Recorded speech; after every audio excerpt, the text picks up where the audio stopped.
Hello friends, myself RB Prasad. Welcome to my YouTube channel RB edu point. दोस्तों, जैसा कि आप जानते हैं कि अपने यूट्यूब चैनल के माध्यम से हम फिजिक्स, मैथ एवं साइंस से संबंधित ढेर सारे तथ्य को देते रहते हैं। तो यदि आप हमारे चैनल पर पहली बार हैं तो प्लीज़ चैनल को सब्सक्राइब कर लें ताकि हमारे द्वारा दिए गए हर वीडियो क्लिप का नोटिफिकेशन आपको मिलता रहे। इसके पहले के वीडियो क्लिप में फिजिक्स में हमने देखा था सॉलिनॉइड क्या होता है और सॉलिनॉइड के कारण उसके बाहर सॉलिनॉइड के अंदर चुंबकीय क्षेत्र की तीव्रता कितनी होती है आदि आदि तथ्यों को हमने देखा था। आज हम उसी के आगे एक नए टॉपिक को लेकर के आए हैं जो धारावाहिक टोरॉयड है। तो धारावाहिक टोरॉयड के कारण उस टोरॉयड के अंदर चुंबकीय क्षेत्र की तीव्रता, टोरॉयड के बाहर चुंबकीय क्षेत्र की तीव्रता और टोरॉयड से घिरे हुए भाग में चुंबकीय क्षेत्र की तीव्रता क्या होगी उसको हम देखेंगे। तो टोरॉयड वस्तुतः एक बंद सॉलिनॉइड होता है। जैसे एक सॉलिनॉइड इस तरह का हो और उसको घुमा करके दोनों सिरे को एक साथ मिला दिया जाए, कुछ इस तरह से। ये हमारा टोरॉयड है। अगर इस टोरॉयड को एक जगह से काट करके सीधा कर दिया जाए तो ये एक सॉलिनॉइड हो जाएगा। यानी सॉलिनॉइड को यदि मोड़ करके एक सर्कुलर बना दिया जाए और दोनों सिरों को मिला दिया जाए तो वही सॉलिनॉइड क्या हो जाएगा, टोरॉयड हो जाएगा। और सॉलिनॉइड में उस समय कोई भी सिरा नहीं होगा, दोनों सिरे आपस में मिला दिए जाएंगे। तो एक तरह से टोरॉयड सिरा विहीन सॉलिनॉइड होता है। तो ये हमारा चित्र में टोरॉयड दिखाया गया है और ये टोरॉयड एक वृत्ताकार चीनी मिट्टी के नलिका या फिर कार्डबोर्ड की नलिका पर तार को एक दूसरे से सटाकर लपेट करके बनाया जाता है। तो देखिएगा, ये एक वृत्ताकार नलिका है, इसके ऊपर इस तरह से तार को लपेट करके ये पूरा टोरॉयड बना दिया गया है। तार का एक सिरा ये है और दूसरा सिरा ये है। इन दोनों सिरों के बीच यदि विद्युत धारा प्रवाहित कर दें तो टोरॉयड धारावाही टोरॉयड के रूप में हो जाएगा। तो वस्तुतः ये एम्पियर के परिपति नियम का तीसरा अनुप्रयोग है। यानी एम्पियर के परिपति नियम के तीसरे अनुप्रयोग से हम इस टोरॉयड के अंदर बिंदु P पर चुंबकीय क्षेत्र की तीव्रता निकालेंगे, इस टोरॉयड से बाहर बिंदु Q पर चुंबकीय क्षेत्र की तीव्रता निकालेंगे और इस टोरॉयड से घिरे हुए फ्री स्पेस में बिंदु R पर चुंबकीय क्षेत्र की तीव्रता निकालेंगे। तो आइए बिंदु P पर चुंबकीय क्षेत्र की तीव्रता निकालने का प्रयास करते हैं। तो पहले टोरॉयड के विषय में लिखते हैं कि टोरॉयड एक सिरेहीन परिनालिका है जिसे चीनी मिट्टी अथवा कार्डबोर्ड की वृत्ताकार नलिका पर पृथक्कृत एवं एक दूसरे से सटे हुए चालक तार को लपेटकर बनाया जाता है। प्रस्तुत चित्र में एक टोरॉयड प्रदर्शित है जिसके प्रति एकांक लंबाई में चालक तार के चक्रों की संख्या स्मॉल n है। टोरॉयड की बाहरी त्रिज्या A2 एवं आंतरिक त्रिज्या A1 है। टोरॉयड का अक्ष वृत्ताकार है जिसकी त्रिज्या A है। टोरॉयड में धारा I प्रवाहित करने पर यह धारावाही टोरॉयड बन जाता है। ये पूरी टोरॉयड की सूचना हो गई। एक कार्डबोर्ड अथवा चीनी मिट्टी के वृत्ताकार पाइप पर एक दूसरे से सटाकर चालक तार को लपेट दिया गया। इस नलिका की आंतरिक त्रिज्या A1 और बाहरी त्रिज्या A2 है और इस टोरॉयड का अक्ष इसके मध्य से होकर के जाएगा जो वृत्ताकार होगा और अक्ष की त्रिज्या A है।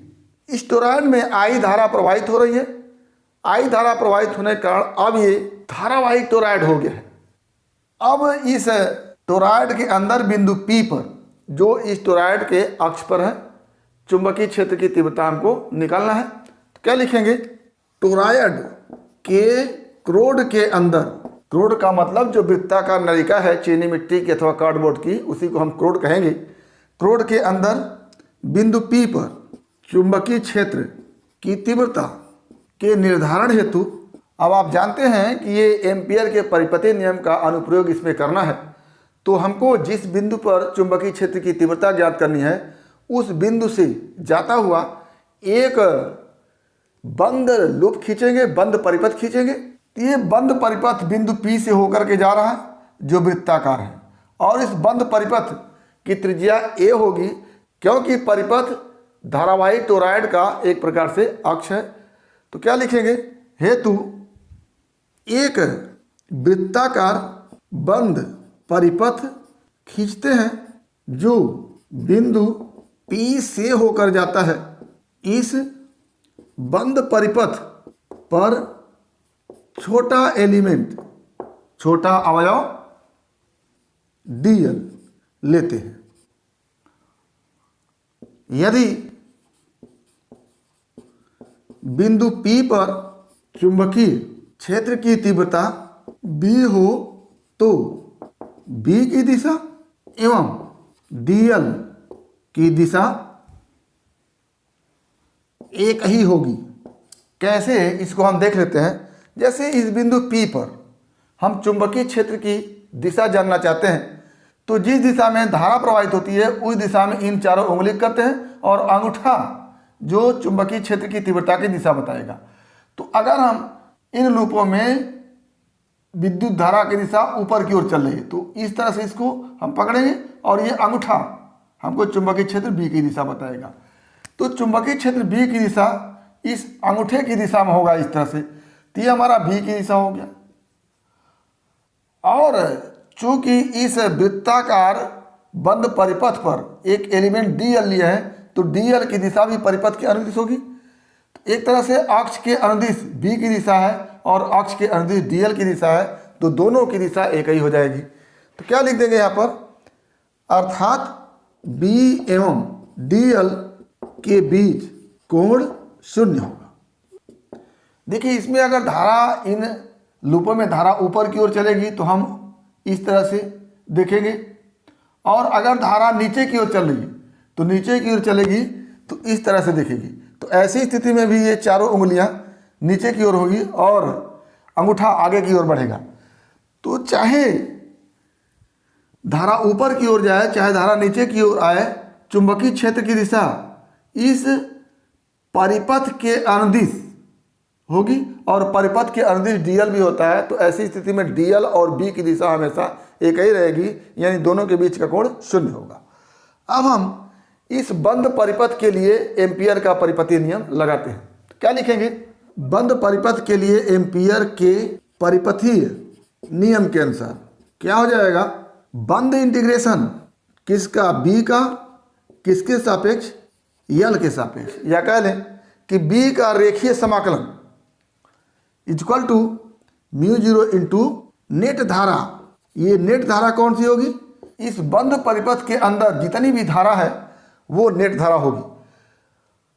अब यहाँ से b और dl के बीच का कोण 0 है, तो ये हो जाएगा b dl cos 0। तो क्या मिलेगा हमको, इंप्लाई दैट बंद integration b dl cos 0 equal to μ0 तो अपनी जगह, और नेट धारा क्या होगी, जैसे एक लूप में धारा आई चल रही, ये धारा जब अंदर जाती है तो पहले लूप में आई, फिर दूसरे लूप में आई, फिर तीसरे लूप में आई, यानी हर लूप में धारा आई बह रही है। तो ऐसी स्थिति में इस पूरे बंद परिपथ से घिरी हुई संपूर्ण धारा क्या होगी उसको हमको निकालना है। तो अगर इस बंद परिपथ में कितने लूप हैं, कितने चक्कर हैं वो निकल जाए और उसमें धारा आई से मल्टीप्लाई कर दें तो नेट धारा हमको पता चल जाएगी। तो हम यहाँ पर लिखे हैं कि एकांक लंबाई में चालक तार के चक्रों की संख्या n है। तो अगर इस बंद परिपथ की पूरी लंबाई निकल जाए तो उस लंबाई में हम n से गुणा कर देंगे तो पूरा चक्कर निकल जाएगा, और उसमें हम i से गुणा कर दें तो पूरा नेट धारा निकल जाएगा। तो आइए देखते हैं। तो क्या लिखेंगे हम बंद integration B D L cos zero is equal to mu zero into net धारा। अब नेट धारा कैसे निकलेगी? यहां से बंद integration B D L is equal to mu zero into पूरे बंद परिपथ में चक्करों की संख्या गुणे एक चक्कर में जितनी धारा है आई। यहां से क्या हो जाएगा? बंद integration B D L is equal to mu zero into पूरे चक्करों की संख्या अगर निकालना हो तो बंद परिपथ की लंबाई, बंद परिपथ की लंबाई गुणे एकांक लंबाई में जितने चक्कर हैं n और गुणे i। ये हो गया हमारा। यहां से क्या हो जाएगा? बंद integration B D L is equal to mu zero और इस बंद परिपथ की लंबाई क्या होगी? ये इस बंद परिपथ के परिधि के बराबर। तो बंद परिपथ का परिधि क्या हो जाएगा? त्रिज्या है a, तो परिधि क्या हो जाएगी? 2 पाई इंटू ए। तो क्या हो जाएगा? 2 पाई ए, ये पूरे बंद परिपथ की लंबाई हो गई और इसमें हम n से गुणा कर दिए और ये i का गुणा हो गया। तो ये पूरा हो गया नेट धारा। यहां पर b क्या होगा? कांस्टेंट होगा, तो b बाहर निकाल लिए। बंद integration dl is equal to mu zero into 2 pi a into n into I. अब बताइएगा, ये इस परिपथ के अनुदिश लेंथ के लंबाई के सापेक्ष इंटीग्रेशन अगर करेंगे तो पूरे परिपथ की लंबाई हो जाएगी और पूरे परिपथ की लंबाई इसके परिधि के बराबर है। तो बंद इंटीग्रेशन dl भी क्या हो जाएगा? 2 पाई a हो जाएगा। तो क्या लिखेंगे? b into 2 pi a is equal to mu zero into 2 pi a into n into I. 2 pi A यहाँ भी है, 2 पाई ए यहाँ भी है, ये दोनों एक दूसरे कैंसिल कर देंगे तो क्या बचेगा? Imply that b is equal to mu zero into N I. ये इस धारावाही टोरॉयड के अंदर इस बिंदु P पर चुंबकीय क्षेत्र की तीव्रता म्यू जीरो इंटू एन आई। और आपसे पहले ही बताया गया कि धारावाही टोरॉयड एक लंबी परिनालिका को दोनों सिरों को मोड़ करके वृत्ताकार बना दिया गया, वही क्या हो गया? धारावाही टोरॉयड हो गया। तो जब लंबी परिनालिका को ही मोड़ करके टोरॉयड बनाया गया है तो लंबी परिनालिका के कारण जितना चुंबकीय क्षेत्र होगा उतना ही चुंबकीय क्षेत्र टोरॉयड के कारण होना चाहिए। तो हमने परिनालिका के कारण चुंबकीय क्षेत्र की तीव्रता b को निकाल लिया था जो म्यू जीरो एन आई आया था, वहीं इस टोरॉयड के कारण इसके अक्ष के किसी बिंदु पर चुंबकीय क्षेत्र की तीव्रता हो जाएगी। आगे इस टोरॉयड के बाहर बिंदु Q पर चुंबकीय क्षेत्र की तीव्रता निकालना है। तो क्या लिखेंगे? टोरॉयड के बाहर बिंदु Q पर चुंबकीय क्षेत्र की तीव्रता क्या हो जाएगी? इसके लिए भी हम अब बिंदु Q से होकर के जाने वाला एक बंद परिपथ खींचेंगे, ये वृत्ताकार होगा। इस बंद परिपथ के लिए अगर एम्पियर का परिपथीय नियम लगाएं तो क्या लगाएंगे? B डॉट dl बंद integration is equal to mu zero into net धारा। तो इस बंद परिपथ के अंदर कुल कितनी धारा है उसको निकाले तो बात आगे बढ़ेगी। तो बंद परिपथ के अंदर अगर हम देखें तो अगर मान लेते हैं धारा इस दिशा में चल रही, इस दिशा में, तो बंद परिपथ के अंदर ऊपर की ओर धारा, इस लूप के ऊपर धारा अंदर की ओर जाएगी और नीचे धारा बाहर की ओर आएगी। या यहाँ पर कहें कि धारा यहाँ ऊपर की ओर जा रही है और इसके लूप के अंदर इसी के अपोजिट डायरेक्शन में धारा नीचे की ओर जाएगी। तो एक लूप में जो धारा होगी एक दूसरे को कैंसिल करेगी। ऊपर की धारा अंदर की ओर जा रही है, नीचे की धारा बाहर की ओर आई है, एक दूसरे को कैंसिल कर दी। यहाँ पर धारा ऊपर की ओर है, इसके अपोजिट डायरेक्शन में धारा नीचे की ओर होगी तो ये एक दूसरे को अपोजिट कर देगी। यानी एक लूप में जितनी भी धारा नेट होगी वो जीरो हो जाएगी। तो एक लूप में अगर जीरो है तो इसी तरह से हर लूप में क्या होगी? जीरो हो जाएगी। तो क्या लिखेंगे कि चूंकि टोरॉयड के बाहरी बिंदु क्यू के लिए बंद परिपथ से घिरी नेट धारा शून्य है, अतः क्या हो जाएगा, बंद integration B D L equal to mu zero into zero, क्या हो जाएगा, जीरो। तो अगर ये पूरा जीरो हो गया तो b का मान क्या हो जाएगा, जीरो हो जाएगा। Imply that b equal to zero, यानी इस टोरॉइड के बाहर बिंदु Q पर चुंबकीय क्षेत्र की तीव्रता जीरो हो गई। अब इस टोरॉइड के अंदर जो फ्री स्पेस है, इस बिंदु R पर चुंबकीय क्षेत्र की तीव्रता क्या होगी। तब ऐसी स्थिति में R से होकर जाने वाला एक बंद परिपथ खींचेंगे और इस बंद परिपथ के अंदर भी घिरी धारा क्या है, जीरो है। तो अगर बंद परिपथ के अंदर नेट धारा जीरो है तो इस बंद परिपथ के लिए भी बंद integration B D L equal to क्या हो जाएगा, म्यू जीरो इंटू नेट धारा जीरो, तो जीरो हो जाएगा। तो इस R पर भी बी जीरो हो जाएगा, इस Q पर भी बी जीरो हो जाएगा। तो क्या लिखेंगे कि टोरॉइड के अंदर फ्री स्पेस में इसी बिंदु R पर चुंबकीय क्षेत्र की तीव्रता के लिए बंद परिपथ के अंदर नेट धारा शून्य होगी, अतः इस बंद परिपथ के लिए बंद integration B D L equal to mu zero into zero बराबर जीरो। तो यहाँ से क्या हो गया, बी इक्वल टू जीरो हो गया।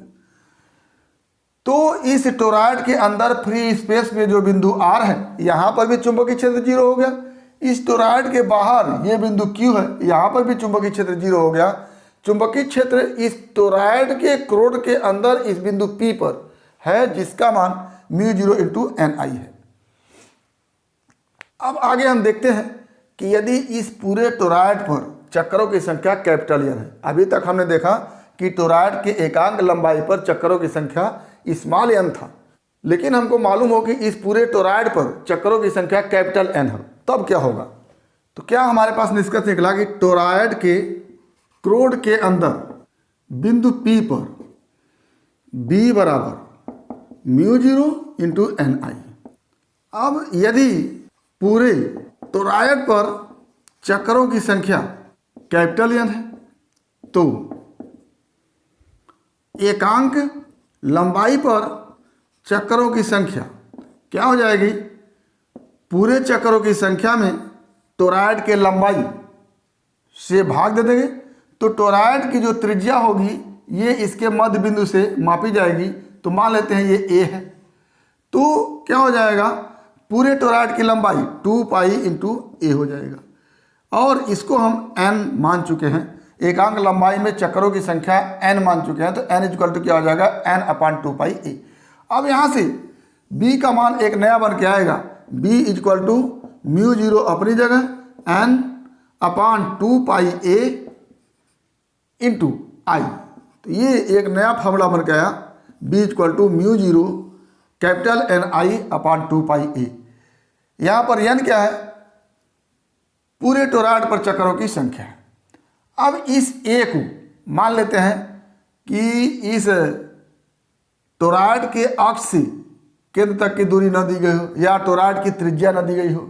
टोरॉइड की आंतरिक त्रिज्या a1 दी गई हो और बाह्य त्रिज्या a2 दी गई हो। तो ये जो a होगा ये a1 और a2 का औसत होगा। तो क्या लिखेंगे कि यदि टोरॉइड की आंतरिक एवं बाह्य त्रिज्याएं क्रमशः a1 एंड a2 हो, तो जो a होगा त्रिज्या टोरॉइड की ये मध्य में है, a1 यहाँ तक है, a2 यहाँ तक है और a मध्य तक है। तो ऐसी स्थिति में a इक्वल टू a1 प्लस a2 अपान 2। तो यहाँ पर a की जगह हम क्या लिख सकते हैं, a1 प्लस a2 अपान 2।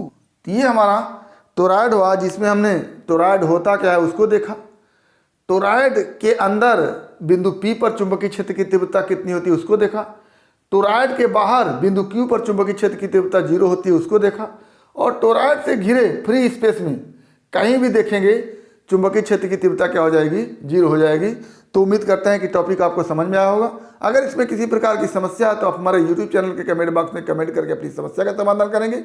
और यदि वीडियो क्लिप पसंद आए तो प्लीज़ लाइक करेंगे, शेयर करेंगे, साथ ही हमारे यूट्यूब चैनल को सब्सक्राइब अवश्य करेंगे ताकि इस तरह के वीडियो क्लिप का नोटिफिकेशन आपको मिलता रहे और आपके फिजिक्स, मैथ, साइंस आदि की तैयारी होती रहे। तो आज बस इतना ही। अगला टॉपिक अगले वीडियो क्लिप में एक बार फिर आपके भविष्य के लिए बेस्ट ऑफ लक। धन्यवाद।